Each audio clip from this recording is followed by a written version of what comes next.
Bonjour et bienvenue dans cette vidéo sur les vies antérieures.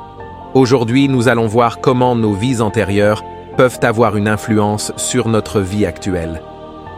Es-tu prêt à découvrir les secrets de ton karma? Alors, restez avec moi jusqu'à la fin de cette vidéo et n'oubliez pas de vous abonner pour plus de contenu passionnant. Tout d'abord, qu'est-ce qu'une vie antérieure?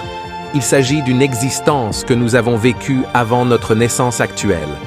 Nos actions passées déterminent notre destinée présente.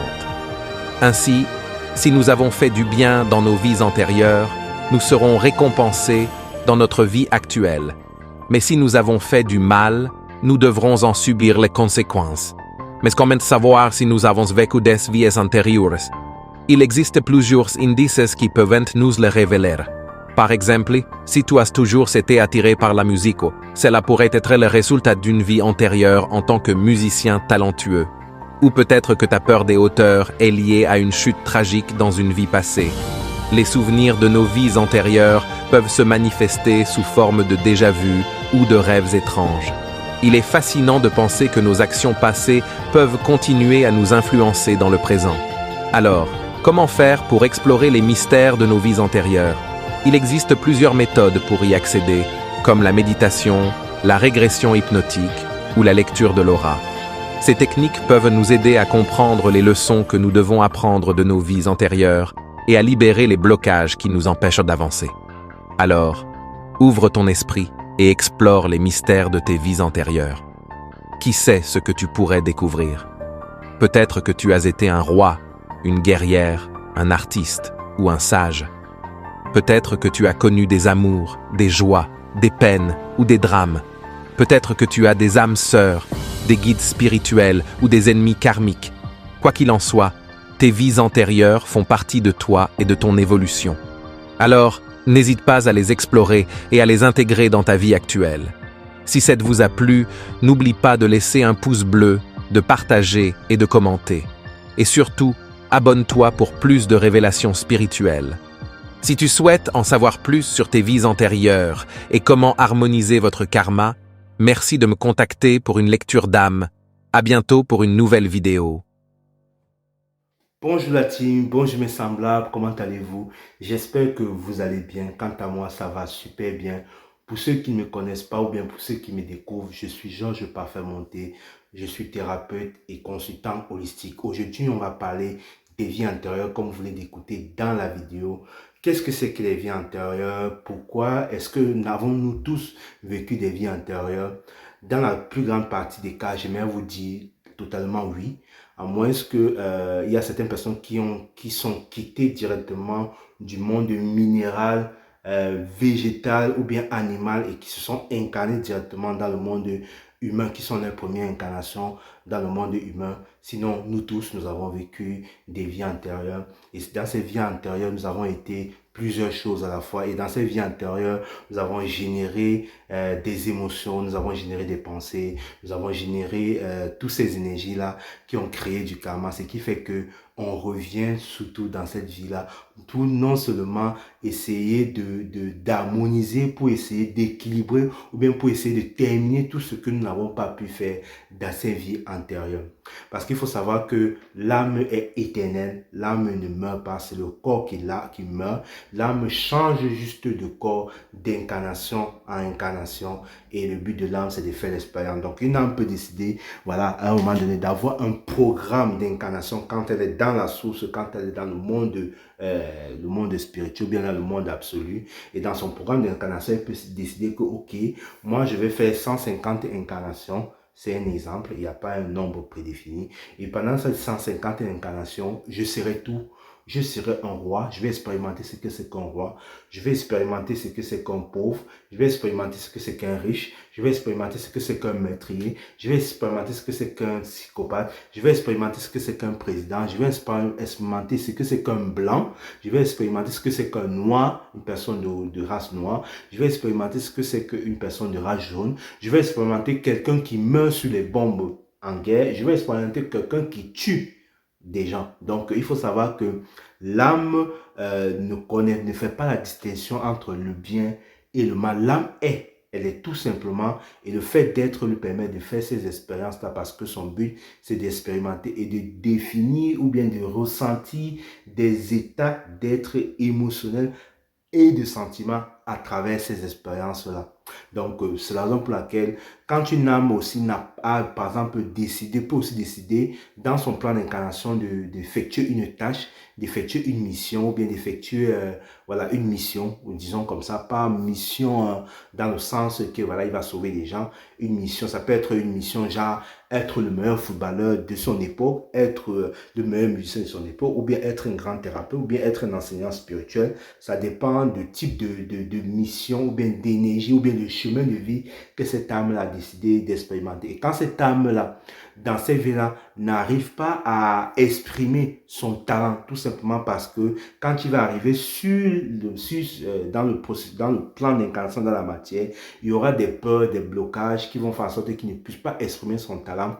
Il peut arriver que cette âme-là meure avec le sentiment de ne pas accomplir qui elle est. Donc, ce qui fait que elle va revenir pour pouvoir vraiment exprimer cela. Et je me suis rendu compte que la majeure partie des personnes qui réussissent beaucoup dans cette incarnation dans un domaine, que ce soit dans le domaine sportif, que ce soit dans le domaine musical, que ce soit dans le domaine artistique, que ce soit dans le domaine même de thérapeute ou bien peu importe ce à quoi la personne, des affaires, de président de la République, je sais pas quoi, la majeure partie de ces personnes-là ont été cela ont été à 100%, ont vécu ces expériences-là à 100%, ou bien peut-être à 100%, mais elles n'ont pas atteint, elles n'ont pas eu un accomplissement dans ce sens. Et du coup, elles vont revenir dans cette vie-là pour pouvoir accomplir ce qu'elles n'ont pas accompli dans une vie antérieure. Et quand elles reviennent dans cette vie, elles reviennent avec tous les atouts. Donc c'est pour ça que vous allez voir certaines personnes qui sont douées vraiment, vraiment, vraiment dans un domaine. C'est tout simplement parce que ces personnes-là, ils ont acquis de la connaissance et de la sagesse dans des vies antérieures. Ils n'ont pas atteint leur objectif. Ils n'ont pas eu un accomplissement par rapport à ce qu'ils étaient venus incarner. Et du coup, ils sont morts avec des frustrations, de la colère, des sentiments, tout ça, tout ça, tout ça. Et ce qui fait que quand ils reviennent dans cette vie, ils reviennent avec le maximum d'énergie possible pour pouvoir dépasser ça parce qu'il faut qu'ils s'accomplissent et faire l'expérience de ce qu'ils ont décidé de faire pour pouvoir avancer et ascensionner et aller dans un autre endroit. Donc, c'est très important de savoir que oui, il y a certaines personnes qui ne croient pas aux vies antérieures, qui ne croient pas à la réincarnation. Ce n'est pas grave, mais une chose est sûre, nous avons tous vécu des vies antérieures. Nous avons été, comme je l'ai dit au tantôt, on était plusieurs personnes dans plusieurs vies.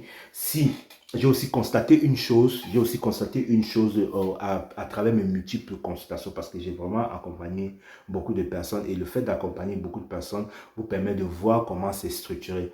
J'ai constaté une chose que la majeure partie des personnes qui sont bien, qui sont gentilles, qui sont généreux, qui sont dans cette énergie de bienveillance, à toujours faire du bien, à aider toujours les autres, sont des personnes qui sont à un moment donné en train de réparer tout leur karma parce que dans les vies antérieures, quand vous creusez, vous allez vous rendre compte que ces personnes étaient le bourreau ou bien étaient des bourreaux de ce qu'ils sont aujourd'hui, étaient des personnes méchantes, qui n'étaient pas cool, qui assassinaient les gens, qui faisaient la magie noire sur les gens. Et ce qui fait que dans cette vie-là, il y a une certaine forme de contraire de ce qu'ils étaient dans une vie antérieure dans le but d'apporter un certain nombre d'équilibres.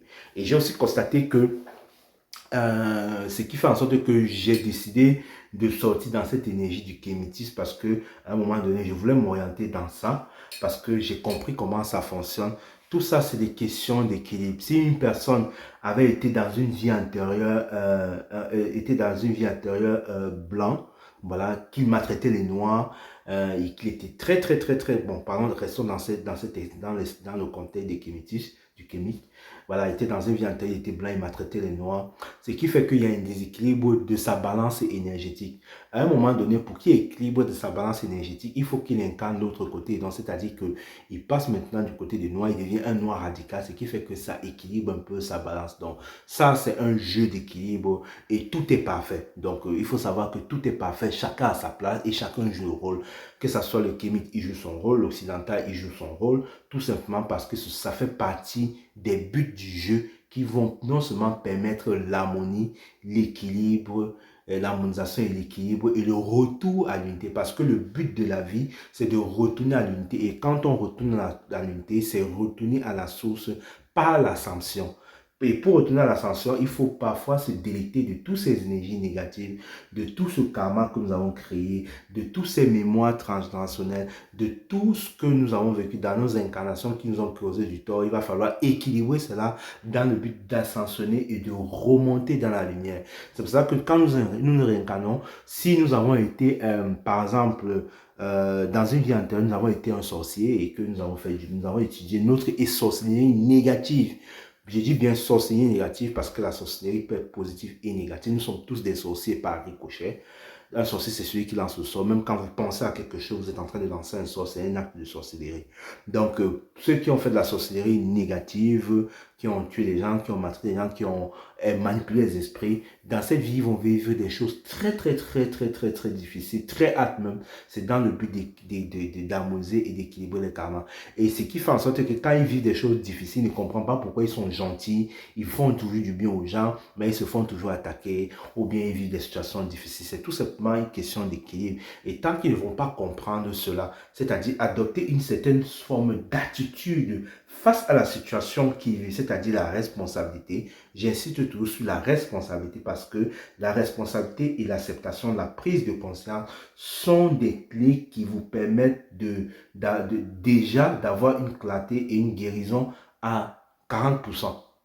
Voilà, 40% et le reste viendra après. Parce que c'est très important de sortir dans cette énergie de victimisation, de dire, ok, bon, ce que moi je vis, je suis d'accord avec, c'est moi qui l'a créé. Mais comme on vit dans une société où on nous déresponsabilise, où ceux qui sont victimes sont toujours mis en avant, du coup on a créé la conscience que c'est les victimes, sont des personnes, sont des bonnes personnes, quant aux bourreaux, sont des mauvaises personnes parce que on a été victime, on a été bourreau, et à un moment donné, si on est victime, ou bien si on subit les choses, il est important à un moment donné de faire cette prise de conscience-là pour pouvoir trouver l'unité, l'équilibre dans tout ça, parce que c'est ça le but de la vie, c'est ça le but de la réincarnation. C'est pour ça qu'on vit des vies antérieures, on se réincarne, tout simplement parce qu'il faut équilibrer à un moment donné ces énergies.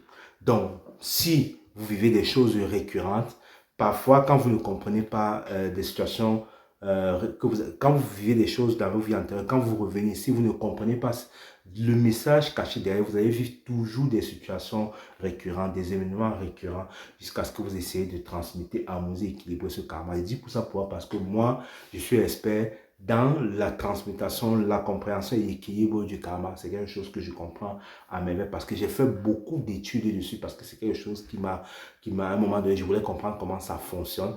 Et c'est comme ça que j'ai trouvé que dans la vie, tout est question d'harmonisation et d'équilibre. Donc, si vous vivez des situations difficiles et que vous avez du mal à dépasser votre karma, ou bien vous sentez que, quels que soient les efforts que vous faites, si rien n'avance, n'hésitez pas à me contacter pour une lecture d'âme.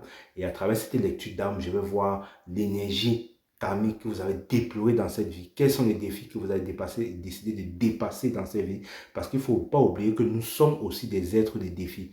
Donc, quand nous réincarnons, c'est parce que nous voulons aussi, nous avons un défi et nous voulons vraiment dépasser ce défi-là. Parce que c'est ce défi-là qui nous stimule. C'est la raison pour laquelle lorsqu'on fait on réalise le défi, c'est pourquoi on est réincarné, on meurt. Parce que c'est comme si, sans le défi, on n'a plus rien à faire là. On n'a plus vraiment quelque chose à faire sur cette incarnation. Et c'est le moment de se désincarner. Voilà. Donc, si vous sentez le besoin de travailler, de faire ce travail-là, n'hésitez pas à me contacter. Je me ferai un réel plaisir de travailler avec vous. N'oubliez pas, l'unité est la clé. Nous sommes tous un. Je vous aime. Merci à vous.